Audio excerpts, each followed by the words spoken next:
पकड़ता है उस समय ये ज्ञान उसे होता है? ईमानदारी से बताना। जिस समय वो माता के केस पकड़ता है मंद मंद मुस्कुराता भी है, मैया भी मुस्कुराती रहती है और वो खींचता रहता है, लेकिन 16 वर्ष का बालक हमने कहा जाके मैया के केस पकड़े, ये उचित नहीं है। बोले नहीं पकड़ना चाहिए, अब जबरदस्ती पकड़ना चाहिए। भाई जबरदस्ती की बात न लगाओ राजकुमार, हम जानते हैं कि यहाँ पर तुम्हारा साम्राज्य है, इस समय साम्राज्य में विश्राम कर रहे हो और सब मंचे पर बैठे हो, तो तुम्हें ये लग रहा है कि नहीं हमें सब कुछ है, लेकिन ऐसी बात मत करो। क्या केस पकड़ने चाहिए? तुमने कहा संभालना, देखिए शब्द तुमने बदल दिया बड़ी चतुराई से। काहे चतुर हो?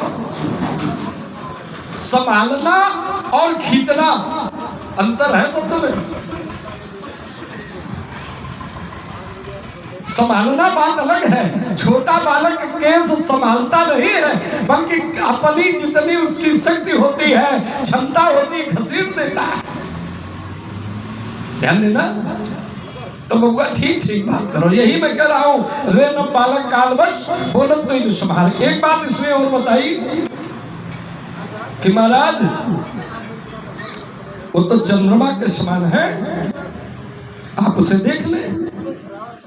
हमने कहा उसको समाज से पृथक कर दिया जाए, तो कह रहे वो समाज से अलग ही है।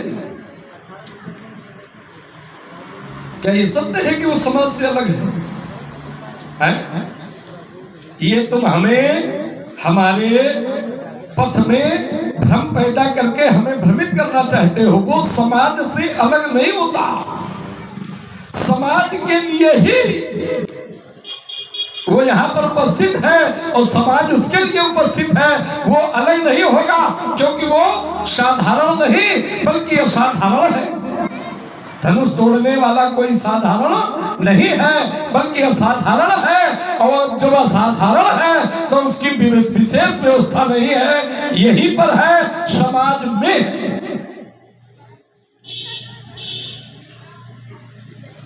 अब अपने घर में इस विषय पर टिप्पणी करना और चर्चा करना कि नहीं महाराज अमुक व्यक्ति समाज से बाहर है, हम स्वीकार करेंगे। एक बात तुमने कही कि वो चंद्रमा है, तो चंद्रमा को तो सभी देख लेते हैं और हम नहीं देख पा रहे। हो सकता है कि हम न देख पा रहे हो, जरूरी थोड़ी। हमें जब उसके विषय का ज्ञान नहीं है, अज्ञात प्रश्न है, अज्ञात लक्ष्य है, और उसे ज्ञात करने के लिए हम राजा जनक से पूछ रहे हैं, तो बड़ी बात न करके छोटे से प्रश्न का कोई उत्तर हमें प्राप्त नहीं हो रहा है। थोड़ा विचार करने की आवश्यकता है राजकुमार। हमने क्या कहा था कि कहू जाओ जनक धनुष के ही तोड़ा, नाम बता दिया जाए। नाम नहीं बताया गया तो हमने मार्ग दिया कि वेग दिखाओ, लेकिन वहां पर भी वो तुम्हारा भैया आया, तुम्हारे भैया से हमने कोई व्यक्तिगत विरोध तुम्हारे भैया से नहीं किया है। हमने ये कहा है कि सुनहु राम जेहि शिवधन तोड़ा, तो सहस बाहु समसोरिपु। धनुष तोड़ने वाला हमारा शत्रु है, ना कि राम। भाई राम को अगर कुछ कहा तो हमें बताओ, लेकिन जो बातें हमने बताई हैं उस पर तुम्हारी कोई टिप्पणी नहीं आ रही। हमने कहा है कि यद्यपि तुम अपनी बातों से हमें भ्रमित करने का प्रयास कर रहे हो, प्रयास तुम्हारा सार्थक नहीं होगा राजकुमार। मैं चाहता हूं कि हमारे मार्ग में साधक बनने का प्रयास करो, बाधक बनने का प्रयास तुम्हारे जैसे राजकुमारों के द्वारा होना नहीं चाहिए। हम अल्प विराम देते हैं। देखिए महाराज बात बिगड़ गई तो बनने वाली है नहीं। आइए जरा, आपने कहा कि लक्ष्मण चंद्रमा है लेकिन हमको जानकारी नहीं है। ये बात ठीक है कि जानकारी नहीं है, अब जानकारी की जा रही है। इन्होंने कहा कि वो असाधारण है, साधारण नहीं है। जब आप ये जानते हो कि वो साधारण नहीं है, तो फिर इन साधारण में असाधारण की खोज क्यों आप कर रहे हैं? साधारण में असाधारण हरण की खोज क्यों की जा रही है? आइए जरा, आपने कहा उस समाज में है, समाज से अलग नहीं है, कैसे? प्रमाण हमसे लो कैसे है? प्रत्येक व्यक्ति यहाँ जो बैठा हुआ है तो कोई प्रसन्न है तो कोई दुखी है। प्रत्येक व्यक्ति, धनुष टूटने से कुछ लोग प्रसन्न हुए तो कुछ लोग दुखी हुए। श्री परशुराम जी का जिस समय आगमन हुआ तो कुछ दुष्ट प्रसन्न हुए, कुछ साधु दुखी हो गए। कुटिल भूप हर्षे मनमाही, सुर मुनि नाग नगर नर नारी, सोचे सकल त्रास उर भारी, मन पछतात सी महतारी, विधि अब सबरी बात बिगाड़ी, रघुपति कर स्वभाव सुन सीता, अरध निमेष कलप सम। दुखी भी है कुछ लोग, लेकिन जो धनुष जिसने तोड़ा है न तो वो प्रसन्न है न वो दुखी है। हर्ष न विषाद कछु, न उसके हृदय में हर्ष है न विषाद है, तो समाज में उपस्थित तो है लेकिन वो समाज में रहकर। अब यही एक क्षण रुकना पड़ेगा। मैंने कहा था कि वो समाज से पृथक नहीं होता और ना है, तो तुमने कहा उसको स्वीकार किया है, हृदय से तुम्हें साधुवाद देता हूं। मैंने कहा था कि धनुष तोड़ने वाला समाज में ही है, समाज से पृथक नहीं है। ये बात तुमने कही थी कि महाराज वो समाज से अलग है, खुद अलग है। मैंने ये नहीं कहा, मैंने कहा था समाज में रह करके भी वो समाज से परे। हाँ ठीक है, क्रम में अपने क्रम में प्रस्तुत करो। मैं चाहता हूँ कि तुमने कहा महाराज बिगड़ी बात बनती नहीं है, और मैं कहता हूँ कि समय पाए रिप होए बिलीते, समय का खेल है बबुआ, समय का चक्र है। जब समय सानुकूल होता है तो शत्रु भी अपना मित्र, समय की बात है।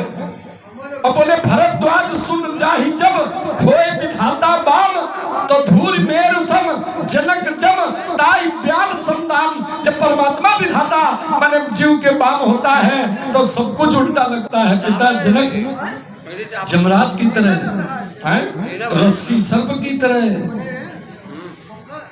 बात समझिए। आइए, एक बिंदु तुम्हारा बहुत अच्छा आया। बोले वो असाधारण है, आप जानते हो, हम जानते नहीं है। ये मैंने विचार किया है। क्यों?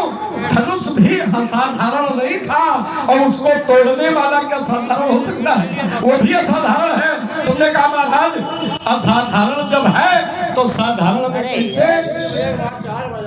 क्या असाधारण साधारण में नहीं आता? असाधारण भी साधारण के लिए ही आता है। जैसे एक हम तुम्हें उदाहरण दे रहे हैं, असाधारण कौन है, असामान्य कौन है? तो बोले एको ब्रह्म द्वितीयो नास्ति, जो ब्रह्म है, खलमिदम ब्रह्म है, वो असाधारण है। और बबुआ वो भी साधारण के लिए ही आता है। क्या कह रहा है? बोले गो तुझ धेनु विप्र हितकारी, और कृपा सिंधु बोले मानुष तनु धारी। असाधारण भी साधारण के लिए ही आता है, और साधारण में अपनी कला दिखाता है, स्वयं प्रसन्न होता है और समाज प्रसन्न होता है। तो अगर धनुष तोड़ने वाला भी असाधारण है तो भाई, अगर धनुष तोड़ने वाला भी असाधारण है तो वो भी साधारण से संबंध रखता है। हमारी बात ये है। आइए, एक छोटा सा बिंदु तुम्हारा और बचा है, उस पर भी हम अपना कुठार चला दें। राजकुमार, जिस समय हमारा यहाँ आगमन,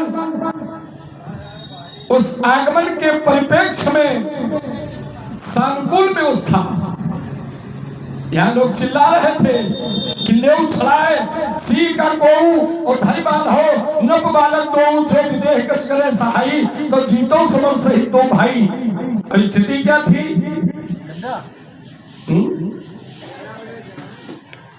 कि कोलाहल सुन सी सकानी, और सखी लवाई गई जहां रानी। घर भर देख विकल्पुर नारी, सब मिलते महीपत गारी ते यो सर सुन धर्मंगा आयु कुल कमल पता महीप सकल सकुचाने और बाज झपट जन लबा लुकाने। जो राजा तुम्हारे विरोध में खड़े थे राजकुमार, वो स्वयं पलायन कर गए, छिप गए। तो बेटा ये ना बताओ, हमारा आगमन तुम्हारे पक्ष में है, हमारा आगमन तुम्हारे सानुकूल है, हम तुम्हारे विरोध में नहीं है। विरोध अगर है तो किसका? बोले धनुष खंडन हार। अपनी वाणी को हल्का